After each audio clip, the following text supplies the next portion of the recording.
Mahabharat episode 5। Shantanu की गंगा से मुलाकात। भरत के कई बेटे थे, लेकिन जब वे बड़े हुए तो उन्होंने कहा, वे मेरे नागरिकों के लिए अच्छे राजा नहीं बन सकते।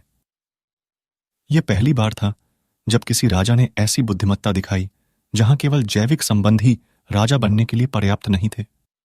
सिर्फ इसलिए कि आप एक राजा के घर पैदा हुए हैं, आपको राजा होने की जरूरत नहीं है। उन्होंने यह प्रकट किया। इसे बहुत महत्व दिया गया। भरत को उनके मानसिक संतुलन, निष्पक्षता और अपनी नागरिकता के साथ शामिल होने की भावना के लिए मनाया जाता था, और यही एक कारण है कि राष्ट्र को उनका नाम दिया गया। उन्हें विधाता नाम का एक लड़का मिला, जो बृहस्पति के भाई की पत्नी ममता से पैदा हुआ था। बृहस्पति ने पूर्ण अविवेक के एक क्षण में खुद को ममता पर थोप दिया था और वितथा का जन्म हुआ था। भरत ने इसी बालक को राजा चुना। विधात एक महान राजा बने और उन्होंने अपने जीवन काल तक बड़ी बुद्धिमत्ता और संतुलन के साथ शासन किया। विधाता से 14 पीढ़ियों के बाद शांतनु आते हैं, और अब हम कहानी पर आते हैं। शांतनु पांडवों और कौरवों के परदादा थे। शांतनु अपने पिछले जन्म में महाभिषेक के नाम से जाने जाते थे। उन्होंने पूर्ण जीवन जिया और देवलोक में प्रवेश किया। वह इंद्र के दरबार में बैठे थे जब देवी गंगा उनसे मिलने आई। हुआ यूं कि एक क्षण की अनभिज्ञता में उसकी पोशाक गिर गई और उसके शरीर का ऊपरी हिस्सा सामने आ गया। जैसा कि उस समय उचित व्यवहार था, सभी ने अपनी नजरें फेर लीं। महाभिषेक, जो देवलोक में नया था, उसे देखता रहा। जब इंद्र ने इस अनौचित्य को देखा तो उन्होंने कहा, तुम देवलोक में रहने के लिए अयोग्य हो। वापस जाओ और फिर से एक इंसान के रूप में जन्म लो। तब इंद्र ने देखा कि गंगा ध्यान का आनंद ले रही थी। उन्होंने कहा, यह पूरी तरह से अनुचित है। ऐसा लगता है कि आप ध्यान का आनंद ले रहे हैं। तुम भी वापस जाओ और मनुष्य के रूप में जन्म लो। मानव होने के सभी कष्टों और सुखों से गुजरें। जब आप इस अभिमान से मुक्त हो जाएं, तो वापस आ सकते हैं।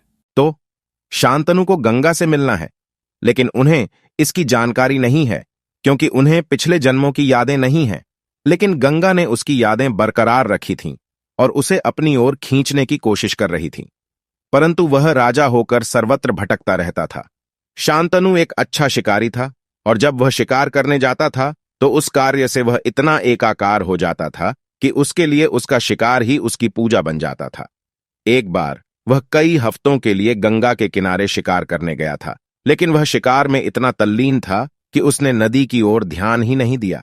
एक राजा होने के नाते जब भी वह प्यासा या भूखा होता तो उसकी सेवा करने वाले लोग हमेशा आसपास रहते थे। लेकिन एक दिन प्यास ने उसे घेर लिया और आसपास कोई नहीं था। फिर उसे नदी का ख्याल आया और वह उसके पास आ गया।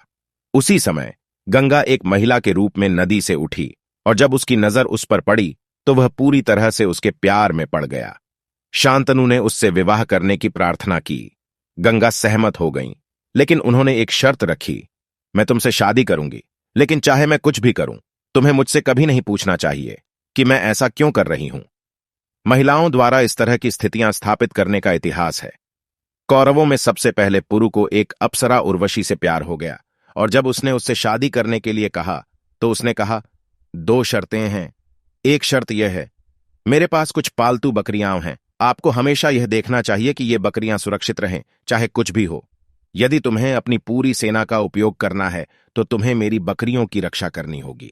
दूसरी शर्त यह है कि कोई भी आपको नग्न अवस्था में नहीं देखेगा। ऐसा हुआ कि देवता चाहते थे कि उर्वशी वापस आ जाए, इसलिए जब उर्वशी और पुरु बिस्तर पर थे तो वे आए और बकरियों को चुरा लिया। जब वह चिल्लाई, मेरी बकरियां, कोई उन्हें ले जा रहा है, पुरु उठा और चोरों को पकड़ने के लिए दौड़ा। इंद्र ने मौका देखा और बिजली गिरा दी। सारा क्षेत्र जगमगा उठा और पुरु नग्न दिखाई देने लगा।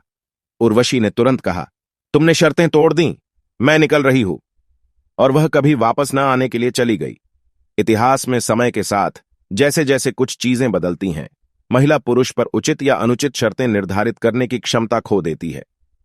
आप इसे महाभारत की कहानी में ही देख सकते हैं कि कैसे समाज ने धीरे धीरे खुद को मातृसत्तात्मक से पितृसत्तात्मक में बदल लिया। कहानी पर वापस आते हुए शांतनु गंगा के प्यार में इतने पागल थे कि वह उनकी किसी भी बात के लिए तैयार हो जाते थे। इस प्रकार गंगा उनकी अविश्वसनीय रूप से सुंदर और अद्भुत पत्नी बन गई और फिर वह गर्भवती हो गई।